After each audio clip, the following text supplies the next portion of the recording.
Welcome to Education in Focus. I'm your host, Aliana Carnodal. A federal court has ruled that a Pennsylvania first grade teacher violated the rights of parents by teaching their children about transgender identity during instruction related to Transgender Awareness Day. Joining me to discuss this is Chalkboard News editor Brendan Clary. Brendan, tell us about this case. Yeah, so this is a very interesting look at some of the particulars about some instruction that was given to first grade students. You don't always get a look inside the classroom with some of these issues until the litigation is filed, or until the court walks through and says, this is what happens, this is not what happened, we're going to take this, and sort of really get into the details and the particulars. And this was a long time coming. This was 2022 when this incident actually happened. And essentially what happened was a teacher named Megan Williams, she brought in these books on Transgender Day of Awareness and was reading two different books. One of them was When Aiden Became a Brother, and then another one was called Introducing Teddy, a gentle story about gender and friendship. And these had characters in them who were transgender and explored transgender themes and identity, and basically read them in front of the class, had a video and different kinds of lesson elements around that. And the lawsuit was very interesting. I said had the different perspectives from different depositions, or different testimony from different people who were in the room, or different administrators. And there was an assistant who was describing how kids were confused. They said, I'm a boy, I don't want to be a girl. And then the teacher, William, said, yes, you are. I talked to your parents about that. So it's just kind of an inside look of here's what's going on, a play-by-play, which is, as a reporter, it's very fascinating to see that. And as somebody who loves to read court documents too, it's always kind of fun. And I really do enjoy some of the, there's some courtroom drama. I've always enjoyed, some of the lawyer shows, from the old days. And so that is kind of in a nutshell what's going on. But then what it quickly got into was sort of the constitutionality of it, right? Which is something that I think a lot of parents are concerned with. And also too, administrators have on the other side, where do they draw the line about this kind of instruction, and how do they draw the line? And that all comes down to, what does the Constitution say is the right of parents, and what is the responsibility of public schools? So this is very interesting to get into some of the arguments of the court, of the judge, who said a reasonable jury could only conclude, based upon, now I'm reading from the court document here, a reasonable jury could only conclude, based upon the evidence presented, that A, Williams did not defer to the primacy of the parents' fundamental right to raise their young children. Instead, she made a conscious, intentional decision to observe Transgender Awareness Day by reading books. 2, and discussing with her first grade students that he is now a she, and parents may be wrong about their children's gender identity. And B, Williams' instruction was not in the curriculum, was not an unanticipated organic discussion prompted by a student question. Essentially, somebody wasn't just asking about it. She was coming into the day with, I'm going to do this. And again, Williams simply decided to celebrate Transgender Awareness Day by reading books which referred to parents making a mistake about their child's gender identity, and reinforcing that statement by instructing the first graders that, quote, when children are born, parents make a guess whether they're a boy or a girl. Sometimes parents are wrong. So this is a quote from Williams based on what people heard her say and what she says that she said. So it's, and again, sort of talking about these constitutional elements with what actually happened in the classroom.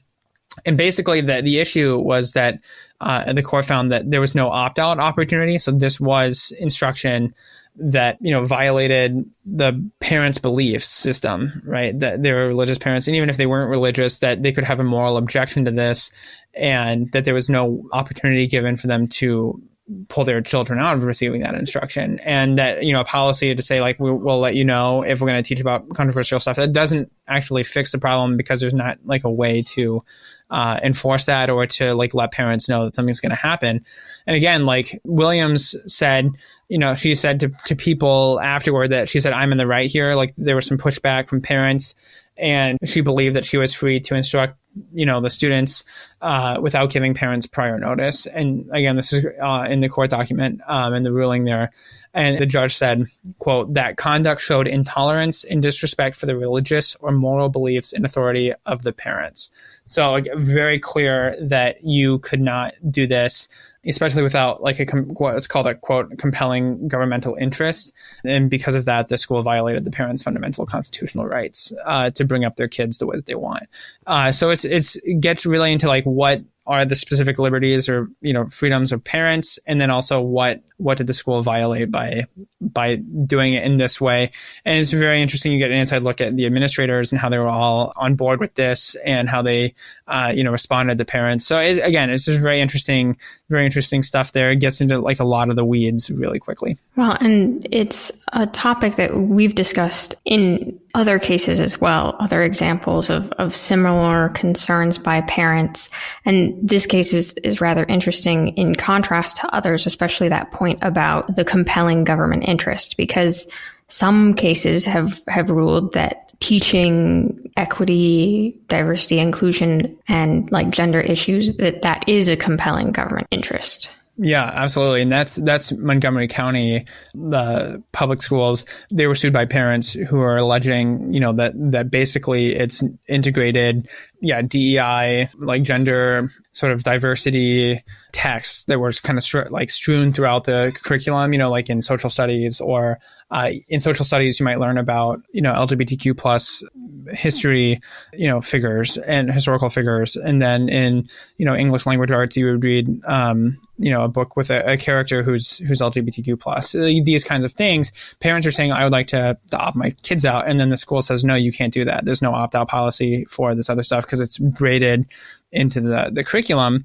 And then the court said, we have like the school district has a fundamental obligation, like a compelling governmental interest to instruct kids about this and promote tolerance and these different kinds of teachings on being kind and inclusive to sexual minority people, right? So I think that is something that the court said, like, you do need to have that. Interestingly about this case is that these were not about like bullying instances. These were not about like tolerance or respect. And that was one of the fundamental differences, is that nowhere in these kinds of in the books was there like a bullied character, or was there like any kind of discussion about like inclusivity or acceptance or that kind of thing. It was just these sort of themes about like transgender identity. So that's a very interesting maybe aspect of it. The parents in this case clearly showed that there was no governmental interest and that their rights were violated. And an interesting point that wasn't necessarily a deciding factor in the case or anything, but that is still an interesting part of the story, is that Williams does have a child who transitioned. Can you tell us a little about that? Yeah. So Williams, she had it was the same week, according to the court documents, where her child like came out as transgender. So she, I think, maybe felt more compelled to have these discussions. And I believe her student goes to a different school, but she was going to bring her child to school for Bring Your Kid to Work Day. And so, her child came out as transgender. And so she was having these discussions and said, I'm going to do something. And sort of had like this kind of like, I'm going to teach this, and was talking with her colleagues. And she ran it by her administrators, and the administrators said, that's fine. Go ahead and do it, and defended her afterward. But that was a violation of the parents' rights, the courts. Well, Brendan, thank you for your insights on this story. Listeners can keep up with this story and more at chalkboardnews.com.